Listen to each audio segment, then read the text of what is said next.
جنون novel by ابن آدم episode number 5۔ رات کے 9 بج چکے تھے۔ شہرام اپنے کمرے میں بیٹھا لیپ ٹاپ پر کچھ کام کر رہا تھا اور ہادیہ اس کے قریب بیٹھی اس کو دیکھ رہی تھی۔ شہرام ہادیہ کو اپنی طرف دیکھ کر بولا، کیا دیکھ رہی ہو آج؟ ہادیہ، دیکھ رہی ہوں کہ کب آپ کو اپنی بیوی کے لیے وقت ملے گا۔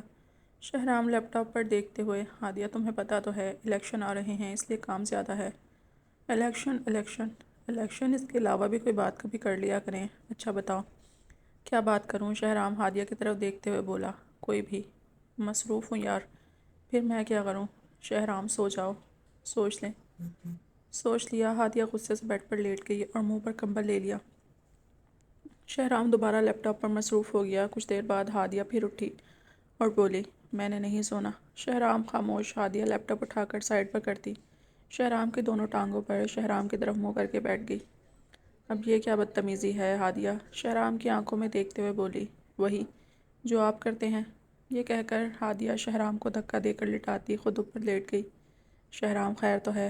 ہادیہ شہرام کے ہونٹوں پر انگلی پھیرتے ہوئے بولی، نہیں آج بالکل بھی خیر نہیں ہے۔ تھوڑا مصروف ہو جان۔ اتنی بھی کیا مصروفیات؟ شہرام ہادیہ کو گھما کر نیچے کرتا خود اوپر آ کر اس کی آنکھوں میں دیکھتے بولا، جذبات کو ایک راگ دلی قابو نہیں رکھ سکتی؟ اگر میں کہوں نہیں رکھ سکتی تو بھی قابو میں رکھو۔ اور پھر شہرام ایک سائڈ پر اتر گیا اور دوبارہ لیپ ٹاپ پر مصروف ہو گیا۔ ہادیہ منہ بنا کر کمبل لے کر سو گئی۔ مرشد، کرو نا پلیز۔ فریال چونک کر اٹھ گئی اور پھر موبائل پر ٹائم دیکھا تو صبح کے 8 بج چکے تھے۔ فریال ساری رات مرشد کے بوسے لیتی رہی مگر خواب میں سمجھتا کیا ہے اپنے آپ کو، جیسے کوئی شہزادہ ہو، خوبصورت سا ڈراؤنی آنکھوں والا جن، چڑیل کا بیٹا۔ فریال جو بستر پر لیٹی بڑبڑا رہی تھی، فرقان پاس لیٹا ہوا تھا۔ وہ بولا، تم نے امی کو چڑیل بولا ہے؟ ہاں، تم چڑیل بولا ہے اور تم جن، فریال نے اسے کہا۔ فرقان بچوں کی طرح رونے لگا۔ فریال، چپ کر جاؤ ورنہ ایک تھپڑ لگا دوں گی۔ فرقان مسلسل رو رہا تھا۔ فریال غصے پر قابو کرتے ہوئے بولی، اچھا میں مذاق کر رہی ہوں، تم تو اتنے پیارے بچے ہو۔ فرقان، تم نے مجھے جن کہا؟ فریال، نہیں بابا، میں کسی اور کو کہہ رہی تھی۔ فرقان خاموش ہوا اور فریال واش روم کی طرف چلتے چلتے آہستگی سے بولی، منحوس سارا دن خراب کر دیتا ہے۔ اور پھر واش روم میں جا کر شیشے کے سامنے کھڑی ہو گئی اور خود کو دیکھنے لگی۔ فریال، تم اتنی خوبصورت ہو پھر بھی ابھی تک کنواری نہیں، بلکہ کنواری سے بھی بری۔ دوبارہ جاؤں آج؟ نہیں، میں نے نہیں جانا۔ چلی جاتی ہوں، ہو سکتا ہے آج مل لے۔ نہیں، اب نہیں جانا چاہیے۔ چلی جاتی ہوں، نام بھی لا تو پھر نہیں جاتی۔ نہیں یار، آج گئی تو وہ اور رعب دکھائے گا، کیا کروں کیا کروں؟ پھر فریال شیشے کے سامنے کھڑی سوچ رہی تھی۔ ہاسٹل کے سامنے گاڑی کھڑی، ہارن بجا رہی تھی۔ جنت، جلدی کرو، وہ آ گئی ہے، شزا نے آواز لگائی۔ جنت جلدی سے جوتا پہنتے ہوئے باہر آئی۔ شزا، جلدی چلو۔ دونوں گاڑی میں بیٹھ گئیں اور گاڑی چل پڑی۔ یہ مہرین کی گاڑی تھی جو ان کو لینے آئی تھی۔ مہرین، جنت تم برقع کیوں پہن کے آتی ہو؟ شزا، میں تو اسے روز کہتی ہوں آپی۔ جنت، مجھے شرم آتی ہے آپی۔ مہرین، لو جی، یہ کیا بات ہوئی؟ صبح تم برقع نہیں پہن کر آؤ گے میرے ساتھ رہنا، ساری شرم ورم ختم ہو جائے گی۔ آپی آپ کہہ رہی ہیں تو کوشش کروں گی۔ کوشش؟ اس نے صبح پھر ایسے ہی آ جانا ہے؟ مہرین، نہیں، جنت اچھی بچی ہے۔ یوں ہی باتیں کرتے کرتے وہ یونیورسٹی پہنچ گئے۔ مہرین، یار کلاس کے بعد مجھے فری ہو کر کال کرنا، پھر گھومنے جائیں گے۔ جنت کچھ بولنے ہی لگی تھی مگر شزا پہلے ہی بول پڑی، ٹھیک ہے آپی، ضرور۔ صبح 10 بجے شہرام گاڑی لے کر یونیورسٹی کی طرف نکلا اور دوسری طرف فریال گاڑی لے کر دوبارہ زیان کے گھر کی طرف نکل پڑی۔ بہت سوچنے کے بعد آج پھر وہ زیان سے ملنے کے لیے جا رہی تھی اور دل میں سوچ رہی تھی کہ آج 1 منٹ بھی انتظار نہیں کروں گی۔ وہ زیان کے گھر کے باہر پہنچتی اور ہارن دینے لگی۔ گارڈ سامنے سے دیکھ کر مسکرا دیا، پھر زور سے ہارن دیا۔ گارڈ آیا۔ فریال، دروازہ کھولو، میں نے اندر جانا ہے۔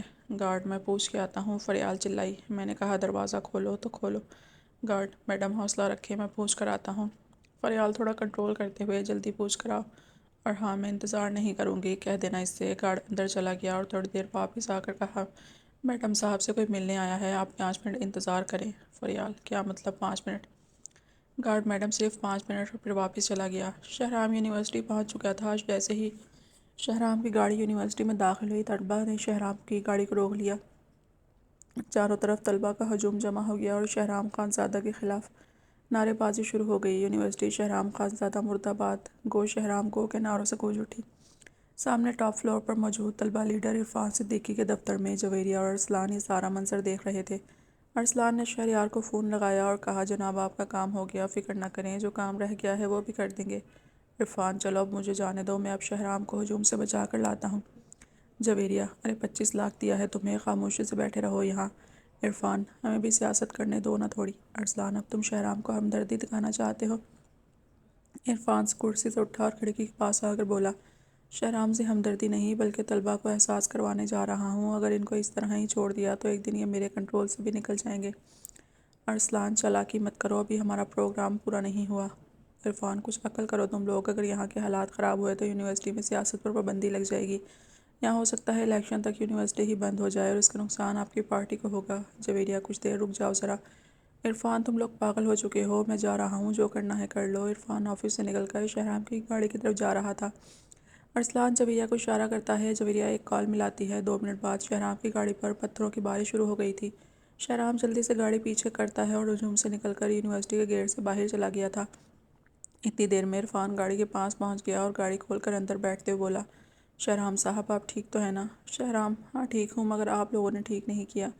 عرفان شہرام صاحب آپ کو بتا کر آنا چاہیے تھا، میں آپ کی سیکیورٹی کا انتظام کرتا۔ شہرام اگر بتا کر آتا تو شاید حال اس سے بھی برا ہوتا۔ عرفان کیسی باتیں کر رہے ہیں آپ، ہمارے مہمان ہیں۔ شہرام ایسے مہمان نوازی کرتے ہیں آپ؟ عرفان آپ کو تو پتہ ہے الیکشن کا ٹائم ہے، یونیورسٹی میں آپ کی مخالف پارٹی کی حمایت بہت زیادہ ہے۔ شہرام یونیورسٹی میں طلباء کے پاس پتھروں کا ہونا واضح اشارہ ہے کہ یہ حمایت کیسے حاصل کی گئی ہے۔ شہرام گاڑی ریورس کر گیا۔ عرفان گاڑی سے اترتے ہوئے بولا، یہ سیاست ہے شہرام صاحب، سیاست کمزور دلوں کا کھیل نہیں۔ شہرام میں دیکھ لوں گا تم سب کو اور اس 2 نمبری کو بھی۔ عرفان گاڑی سے اتر گیا اور شہرام گاڑی واپس موڑ کر لے گیا۔ ایک خوبصورت کمرے میں حریم آتش دان کے پاس بیٹھی آگ سینک رہی تھی، اس کے سامنے زیان کرسی پر بیٹھا تھا۔ حریم مرشد آپ نے تو اس دن محفل میں آگ ہی لگا دی، زیان کیوں مکھن لگا رہی ہو؟ زیان اس وقت سفید دھوتی میں بیٹھا اپنے سڈول مضبوط جسم کو آتش دان کی آگ سے گرم کر رہا تھا۔ حریم مرشد میں کیوں مکھن لگاؤں گی بھلا، آپ نے واقعی پوری محفل میں آگ لگا دی تھی، آج شہر بھر کی عورتوں میں آپ ہی کے چرچے ہیں۔ مرشد تھوڑا مسکرائے اور پھر بولے، حریم یہ عورتیں ہمیں بدنام کروا دیں گی۔ حریم مرشد میں اس دن آپ سے نظریں نہیں ملا پا رہی تھی کہ کہیں کسی کو پتہ ہی نہ چل جائے۔ مرشد اتنا ڈرتی ہو تو کیوں آ جاتی ہو یہاں بار بار؟ حریم بس آپ کا پیار کھینچ لاتا ہے۔ مرشد مسکراتے ہوئے، تمہیں کس نے کہہ دیا کہ میں پیار کرتا ہوں؟ حریم اٹھ کر مرشد کے پاس آئی اور مرشد کی گود میں مرشد کی طرف منہ کر کے بیٹھ گئی۔ مرشد نے کرسی کی بیک سائڈ پر ٹیک لگا لی۔ حریم مرشد کے جسم پر ہاتھ پھیرتے ہوئے بولی، مرشد آپ نہیں کرتے تو کیا ہوا، میں تو کرتی ہوں نا۔ مرشد نے اپنے جسم پر گھومتے ہوئے ہاتھ کو پکڑا اور بولے، حریم یہ چسکے بازیاں چھوڑ دو، کب تک اپنی ہوس کو پیار کا نام لوگی؟ حریم مرشد ایسا تو نہ کریں، اس دن بھی آپ نے محفل میں مجھے اگنور کر دیا تھا اور باقی عورتوں کو دیکھتے رہے۔ مرشد تھوڑا سا مسکرائے، بالوں میں ہاتھ ڈالا، آنکھیں بند کی، لمبا سانس لیا اور شاعرانہ انداز میں بولے، ہم اس لیے ظالم تیرا چرچا نہیں کرتے، عاشق کبھی معشوق کو رسوا نہیں کرتے۔ حریم ہائے مرشد آپ کی یہی ادائیں تو کھینچ لاتی ہیں، اور قسم بخدا میں نہیں، شہر کی تمام عورتیں آپ کی گود میں بیٹھ کر یہ شاعری سننا چاہتی ہیں۔ مرشد تھوڑا غصے ہوئے، حریم قسم اٹھا کر ہماری آنکھوں کی توہین مت کرو، مجھے پتہ ہے جو ان آنکھوں میں ایک دفعہ آنکھیں ڈال لے پھر وہ میرا نہ ہو رہتا، اس کا بھی وعدہ نہیں، جس کے ساتھ وہ قسمیں وعدے کر چکا ہے، اب وہ وعدے چاہے دنیاوی ہوں یا نکاح۔ حریم مرشد کی آنکھوں میں رعب اور تپش دیکھ کر بولے، حریم فوری مرشد کی آنکھوں پر ہاتھ رکھ گئی۔ ہائے مرشد یہ آنکھوں والا تشدد تو نہ کریں، مرشد تمہیں یہ آنکھیں شدت پسند لگتی ہیں؟ حریم ہائے مرشد یہ نیلی آنکھیں بہت ظالم ہیں، لڑکیوں کا سینہ چیر کر دل پر وار کرتی ہیں، ان آنکھوں میں دیکھنے والی ہر عورت اگلے ہی لمحے اپنا آپ سب کچھ ہار بیٹھتی ہے۔ کیسے کر لیتے ہیں مرشد آنکھوں سے اتنا تشدد؟ مرشد نے حریم کا ہاتھ آنکھوں سے ہٹایا اور پھر حریم کی آنکھوں میں دیکھنے لگے اور محصور کن لہجے میں بولے، یہ حسن عشق ہے، یہ تپش عشق ہے، یہ آگ ہے جو جلا ڈالے گی سب کچھ۔ حریم گود میں بیٹھ کر آنکھوں کی تپش محسوس کر رہی تھی، مرشد کی آنکھوں پر ہاتھ رکھ گئی اور بولی، مرشد نہیں کریں، میں تو پہلے ہی جل چکی ہوں، سب کچھ دے چکی ہوں، پھر مجھ پر یہ تشدد کیسا؟ مرشد مسکرائے اور اسی حالت میں اٹھ کھڑے ہوئے۔ حریم کے بازو مرشد کی گردن میں گر لپٹے ہوئے تھے اور حریم کی ٹانگوں کو بھی کمر کے ساتھ لپیٹ لیا، دونوں کی سانسیں ایک دوسرے کی سانسوں سے ٹکرا رہی تھیں۔ مرشد گود میں اٹھا کر حریم کو بیڈ پر لٹا گئے اور خود سائڈ پر کھڑے ہو کر اس کے منہ پر جھک گئے۔ حریم اپنے ہونٹوں کو تھوڑا سا کھولا، مرشد ہونٹوں کے قریب ہونٹ لا کر بولے، مجھے پتہ ہے کہ تم یہ تپش برداشت نہیں کر سکتی، اس لیے اب تم جا سکتی ہو، مجھے کچھ کام ہے، چلی جاؤ اس سے پہلے کہ جل جاؤ۔ حریم کی سانسیں تیز ہو چکی تھیں۔ حریم ہائے مرشد اب ترسا ترسا کے جان لیں گے کیا؟ اتنے میں مرشد وہاں سے ہٹ کر جا چکے تھے۔ حریم بیڈ پر لیٹی اس حسین منظر کو محسوس کر رہی تھی جب مرشد اس کو گود میں اٹھا کر بیڈ پر لائے تھے۔ 5 منٹ گزرے، 10 منٹ، 20 منٹ، گھنٹہ، 2 گھنٹہ کو کرتے کرتے 5 گھنٹے گزر گئے، مگر فریال خانزادہ کو آج بھی اندر جانے کی اجازت نہیں مل رہی تھی۔ چیختی چلاتی فریال اب منتوں پر آ چکی تھی۔ فریال گاڑی سے اتر کر گارڈ کے پاس گئی اور التجا کرتی ہوئی نظروں سے بولی، آپ ایک دفعہ پوچھ لینا، پھر اگر نہیں ملنا چاہتے تو بتا دیں۔ گارڈ میڈم صاحب مہمانوں کے ساتھ بیٹھے ہیں، وہ کہہ رہے ہیں کہ بس آ رہا ہوں، جیسے ہی وہ فری ہوں گے میں آپ کو بتا دوں گا۔ فریال واپس اپنی گاڑی میں جا کر بیٹھ گئی۔ اس کی آنکھوں میں آنسو آ چکے تھے۔